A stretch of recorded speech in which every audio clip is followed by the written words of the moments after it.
एक मोठं जंगल असतं. त्या जंगलात वाघ, सिंह, हत्ती हे प्राणी राहत असतात आणि त्यात एक बरीच वानरे राहत असतात. म्हणजे वानरांचा एक कळप राहत असतो. ही जंगलातली फळे खाऊन जंगलात एक सरोवर असतं, त्यातलं पाणी प्यायची.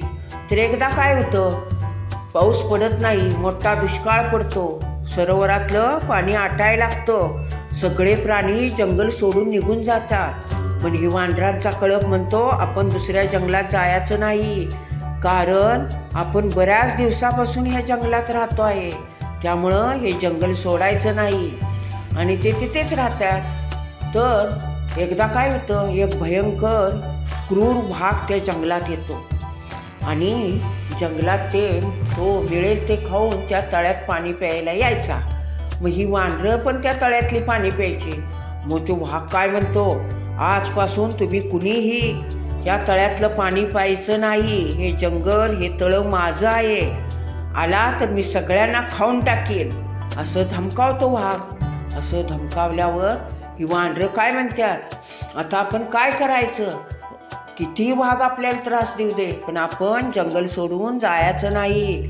मग त्यांचा वानरांचा मुख्य असतो, तो म्हणतो आपण जंगलातनं जाऊन बेटाची कळकं आणूया, बेटातली कळकं आणूया. आणि कळकाला आतून बीळ असतं, पोकळ असते. आपण उंच झाडावर कळके ठेवूया, बांधूया आणि त्याचं टोक तलावात सोडूया. आणि कसं आहे, वाघाला उंच झाडावर चढता येत नाही, आपण सगळ्यांनी उंच झाडावर थांबायचं आणि ज्याला ताण लागेल त्याने कळकानं पाणी ओढायचं सरोवरातलं प्यायचं, अशी युक्ती करतात. मग ती सगळं वानरं जाऊन कळकं आणतात आणि ती झाडाला बांधतात आणि तिचं टोक तळ्यात सोडतात. ती टोक सोडल्यावर ती उंच झाडावर राहतात. मग जाऊन फळे आणतात, खात्यात आणि उंच झाडावर जाऊन बसतात. आणि ताण लागली की कळक असा तोंडात ओढतात, त्याबरोबर तळ्यातलं पाणी त्यांच्या तोंडात येतं. त्यामुळे जमिनीवर यायचं त्यांना कारणच नाही, वाघाला ते घावणारच नाहीत. हे सगळं बघितलं वाघ चिडतो आणि म्हणतो, मी तुम्हाला तळ्यात यायचं नाही म्हणल्यावर ही युक्ती काढली काय, असं वाघ म्हणतो. वाघ चिडून डरकाळी फोडतो, पण त्याचा वानरावर काहीही परिणाम होत नाही. मग शेवटी रागाने वाघ जंगल सोडून निघून जातो. अशी वानरांनी युक्ती केली.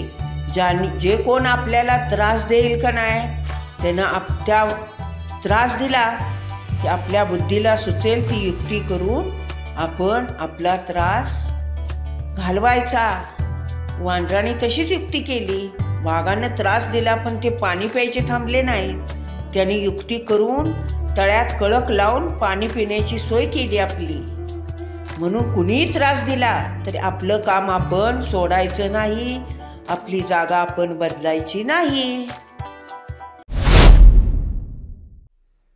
हा व्हिडिओ आवडला असेल तर आपल्या आजीच्या गोष्टी चॅनलला लाईक करा, शेअर करा आणि सबस्क्राईब करा.